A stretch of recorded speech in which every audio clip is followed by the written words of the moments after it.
To add terms of service to your Shopify footer, follow these steps. Access Shopify admin.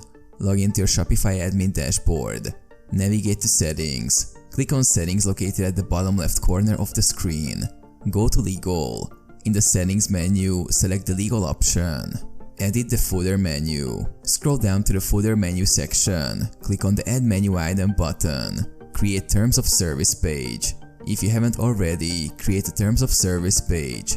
Go back to the legal section and click on create from template next to terms of service. A link terms of service page. In the footer menu section, enter a name for your terms of service link, such as terms of service or terms and conditions. Then use the drop-down menu to select the terms of service page you created.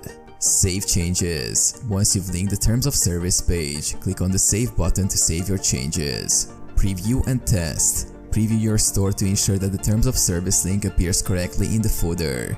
Click on the link to verify that it directs users to the terms of service page.